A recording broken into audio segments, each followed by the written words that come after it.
Hey players, it's Ciara Pressler here at Pregame HQ. I haven't been on the video with you for a little while, so I thought I owed you a conversation or maybe a pro tip to help your week go better. So as you know, here at Pregame HQ, every day we have different business exercises to help you change your perspective, stay accountable for your goals, get more clarity on what you should be doing or what you really want to be doing, and generally stay in the game. It's really hard out there, especially if you own a business, are an entrepreneur, building your own creative project, and we are here to help you stay in the game.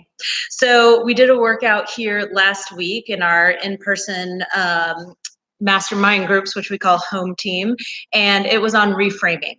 So if you have any experience in the sort of life coaching world, you've probably heard of this technique of reframing, and it's taking an event, something that actually happened, and looking at it from another perspective.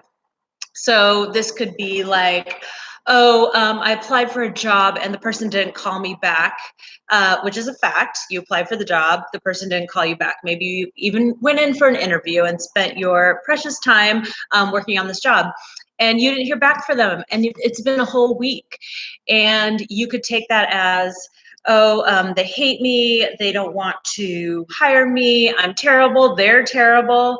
But the real situation might be completely different. Like, they're still evaluating candidates, maybe they're still interviewing, maybe they're putting together an awesome offer for me because they realize I'm worth more money than they originally allocated for this role.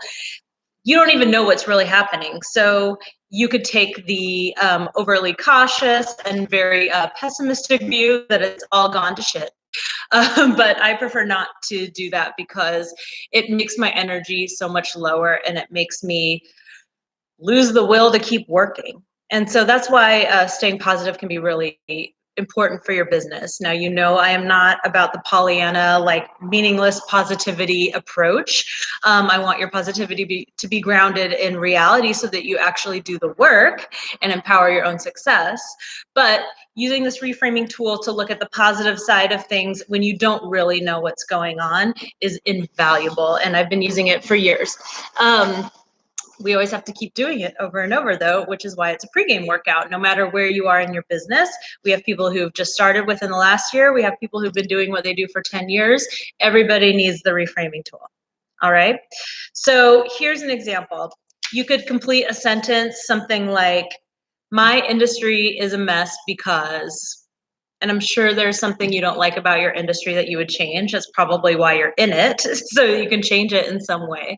So when I look at the world of like business coaching, I might say, well, my industry is messed up because people don't comparison shop. So they don't know that we provide the best value in the whole market.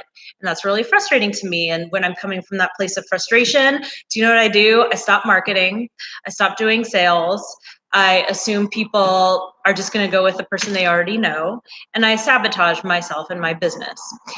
So another way that I could look at it is, because people don't comparison shop, all I have to do is get to them first, right? While I encourage people to do the comparison shopping, I can look at it not as a problem, but as an opportunity for my business. Here's another example. This is one that everybody was like, even if they are in a different industry. This one was, getting out my worksheet, an industry specific one. So the loud people get the PR and not the people doing the hardest work. Sound familiar? I'm sure you know someone out there who's like just kind of mediocre, but they're getting a lot of attention for whatever they're doing, whether they put in the work or not. I see this happening in lots of different industries, not just mine and my clients. Kind of happens everywhere because that's the nature of it, right? The squeaky wheel. So if the truth to me that's making me discouraged is that the loudest people get the PR, not the best people, then I might reframe it as, you know what?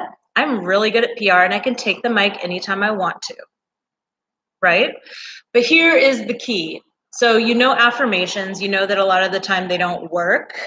What makes them work, or anything that we're thinking about when we're trying to create a new brain habit, like burn a new pathway, it has to be true. All right, you have to believe it's true. It has to at least have a grain of truth. So if I reframed the PR thing as, I'm going to get the cover of a magazine next month. Well, I don't really believe that that's going to happen. It could happen, but I have a lot of doubt in there.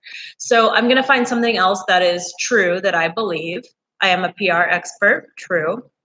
And that's something I can build on and practice that habit instead of the negative thinking habit of like, oh, everybody else is getting the attention that I deserve. So you see how that works. It's important to play with the statement, get something that you really do, like that resonates on a visceral level, not just something that you think you should write, you know? So give that a try. If you need some help with it, give us a call, come on in. And if you want to join Home Team, because why wouldn't you join a group of people that's dedicated to helping you be successful? Go to pregamehq.com/apply and just send me a message there and we will get in touch and I'll give you some options to join us. So that's what I have today, Monday. I hope you have a fabulous week. And remember, any event, any circumstance going on in your work, there's always an opportunity to look for the opportunity. I will see you soon at the clubhouse.